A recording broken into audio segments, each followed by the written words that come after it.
remix and I'm coming with that bow, bow, bow.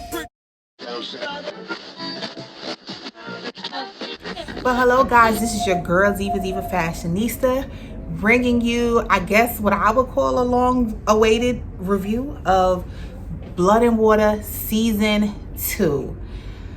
Man, oh man, oh man. They made us wait for over a year for the second season. And I have to say that as excruciating as the wait was, it was well worth the wait. So I have to start off by letting you know, because I know these type of things bring new eyes. I need to let you know what I do on this channel.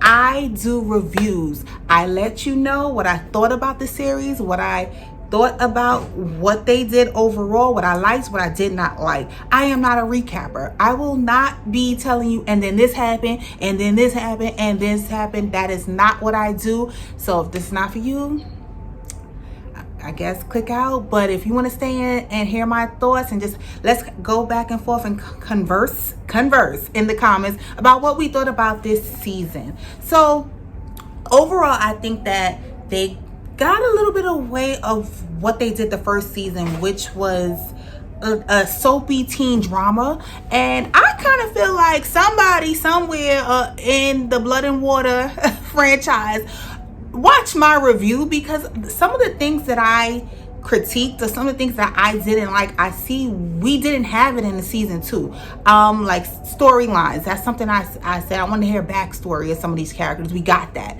I just thought like some of the things as a parent, to me wasn't realistic and gave me some pause, like people just running up in a school all willy-nilly. I wouldn't feel safe as a parent knowing that happens. But you guys told me that this is pretty normal. I was a little like, whoo, girl, not for me. But I see we got away from that, and like the storylines, the plot lines were kind of like more realistic. It wasn't as out of this universe as like I felt some of them were in the first one. So you guys gotta let me know if you like the changes. It wasn't as overly sexualized as the first one. I felt like there was a lot of smashing in season 1, and we didn't get much smashing this time, except for like it was kind of implied, like, you know, the three-way between Zama, Mark, and Chris. We just see them waking up in the morning. Really didn't get too much, which was kind of weird, that they were overly sexual this first season, and then the second season is just like, all right, Feeks went from smashing the coach to like not smashing at all, which, okay, I'll take it, you know. But in this, I had a hard time just trying to decide how I wanted to do this review, because it was 7 episodes, 45 minutes long each episode. So I'm like, what do I want to do? So I think I just want to, let's catch up, let's discuss the main characters, and let me know if you like that. We're gonna start off with Miss Puleng. Miss Puleng, and yes, I can say her name this time, honey. I practiced. And I'm also not filming this right after I watched it. I watched it twice. I watched the whole thing 2 times, and the first time I was just like, oh my gosh, just screaming the whole time. The second time I was able to like kind of take notes and collect my thoughts. So yeah, I waited. This is the day after the second time watching it, so I'm good now, y'all. I'm good now. So Puleng, to me, Puleng is the same old Puleng, same old snooper, super sleuth.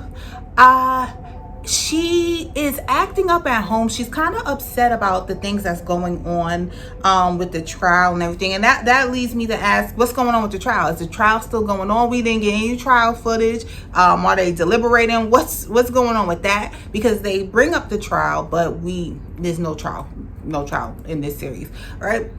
Excuse me, in this season. So Puleng is she's just acting up, like she's being a typical like teen going through just like growing pains, but she's really upset with her parents. One thing I do not like about Puleng is that I feel like she never discusses anything that's going on. She's not even telling her boyfriend KB like what's going on, and I get that. I understand that she may feel like he's involved or he's too close to the situation, but it's just like, girl, you're not even telling your parents. Your parents think you're strung out and on drugs, even though she was set up by the new student counselor, excuse me, like that she's on drugs, but what would you think? She's sneaking out, she's stealing, she's doing all type of things that would make you think that she's just a troubled teen. Meanwhile, she's on this whole adventure to like try to crack her missing sister's case. Now, I did want to mention that as well. I didn't know that this was based on a true story. I didn't know the story. Since then, I have done the whole deep dive and I know all the backstory. I know what happens in the real case. I do know all of that. But I'm not going to really mention that here because this is really not about the real case. It's about Blood and Water season 2, which is loosely based on the case, because in real life, the real Puleng was not running around doing all of this. It just was a happenstance. It wasn't like how she's investigating, which was another thing I did not like, because I felt like, how was she able to really crack this case when we had investigators, we had all these people, adults who were trained to do this type of investigating, that they weren't able to come to this conclusion, unless, you know, I guess this implies that there's a lot of corruption. You know, they didn't want them to figure things out, but I just, for me, it was just like, she's 16. That for me wasn't really realistic, you know, that she was the one that was able to do all of this. Also, what wasn't realistic to me was that she got as far as she did. Even though they put the student counselor there, they did these things, they were trying to thwart her efforts, she still was able to be successful. In real life, Puleng would have came up missing. She would have been in somebody's ditch somewhere. Somebody would have just offed her and been done with it. She wouldn't have been allowed to really do as much with all these people in the high places and these powerful people with so much at risk. I just didn't buy the storyline of she was able to would have been able to crack this case as she did. But shout out to Puleng, shout out to Wade. They did the thing. Zama was helping too. I really still like the Zama character. I love how her hair changed, all the colors. I liked it. I liked how she got herself out the throuple. I like that as well. But Sia wasn't as funny. We got to see more of the parents. The dad is back at home. Mr. Kumalo is back at home, and Puleng doesn't like that. I actually like that for the mom. The mom has a new cut. I was like, okay, girl. At first I had to look like, is this the same mom? But I think it's the same mom, just a different hairstyle. And I did enjoy that. But other than that, wasn't much really going on with Puleng that's noteworthy. So now on to Fikele Bele. I love her name. I love Feeks. Feeks, they toned Feeks down this season. I did like that, because the first season she was the stereotypical like not mean girl but popular girl, where it's like, you can't sit with us on Wednesday, we wear pink type. And now she's just a sweet girl. She's the sweet girl that she is around her family all the time. She's not coping well with the news. She has Puleng's journal and she's doing her own kind of investigation. She's asking questions. It's like in her heart, she knows it to be true, but she doesn't want it to be true. How could these people that she grew up around, who raised her with love, be involved in something like this? And as we see Puleng getting away from her parents and kind of the relationship that used to be so strong being strained, now she's getting closer, more so to her dad. I thought it was odd that we really didn't see the mom as much until like she pops in and out, and then till the end we don't see her as much. Like, she's not like a main character. It's like the last episode. But I did like seeing Feeks with her dad. It showed a different side. I liked the dad telling the story, which was kind of a good foreshadowing. The dad telling her that, you know, about her nearly drowning and then her getting the swimming lessons. I think we kind of did hear something like this in the first season too. First season as well, sorry. And then now he's like reiterating the story, and he's telling her like, yeah, you know, it was so strange that neither one of us were a blood match. You know, that's something that's supposed to make your antennas go up, because neither one of them matched her. Hello, she's abducted. I do like the new fantasy twist as well, where she's having these nightmares. She has all this anxiety over being revealed that she may be Puleng's long lost sister.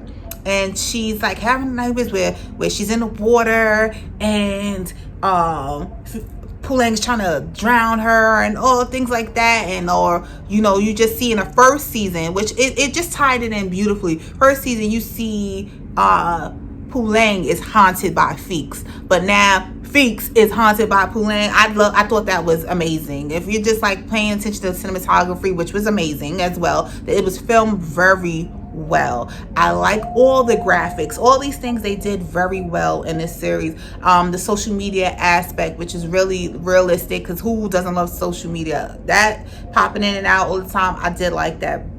I like the scene with the grandma. I liked them showing the culture. Another thing I did really like, even though it was kind of hard, which is it led me to watching it twice, was the back and forth between the two languages. I felt like there was a lot of more use of the language that they would be naturally speaking. And guys, I do not want to come across as ignorant, so you can tell me down below what language they were speaking. I think at one point I saw Zulu. I don't know that was the language. I feel like it was switching back and forth because I did have the subtitles on, but let me know down below. I feel free. I love to be educated. Don't want to come across as ignorant, but I did actually like that because it seemed more realistic to me. And I love that we saw Feeks with someone more age appropriate as well. The coach is gone, never mentioned of them again. They're gone, they're out of there. And I really like that the introduction of Sam and Feeks spending time with Sam and being more so open to someone who's new and bringing out a softer side of her. Yeah, but she's not coping well with the news. To look down at my notes. One thing I did not like is when Feeks went to the prison to see the same lady from the first season that signed the forged birth certificate. I did not like that. Again, this lady's not offering anything to the story, but now I'm glad season 3 we're not going to get another scene with her, because fast forward, she gets killed. They killed her in the cell. I thought that, like, guys, did they want to get caught? Because they left a lot of people who could have spilled the beans a long time ago alive. There's a lot of loose strings. And I guess that's why Puleng, the 16-year-old, is able to crack the case. But yeah, I didn't like that scene. Feeks is really struggling with this. At one point it seems like she doesn't want to know, but then she's encouraged by the school counselor to actually take the DNA test and find out. I don't know what they thought that was going to accomplish. She would have been better off telling her to tell the girl to go to hell and just leave her alone. Like, she loves her life, she likes everything that's going on with her now. Like, no, it's not possible, and just to leave it alone. Because at one point that's what it seemed like she wanted to do, because she didn't respond to Puleng initially. But yeah, I think that was another mistake, just her encouraging her to take the DNA test. And of course we find out what we already know, which is already implied, that this is Pume. Okay, we knew that was gonna happen, right? On to my girl Reese, who I hated in season 1, and I guess now what the writers did well, which the writing was excellent. If I didn't say that, I really enjoyed the writing. What the writers did well was to humanize her and also Chris, which we'll get to next. Because I just didn't understand why she was such a mega bitch. Now we get her backstory, which is one of my critiques. Shout out to y'all for listening. But one of my major critiques was that we just didn't know what's going on. Why is she like that? People are just not, in my mind, inherently evil. There's things that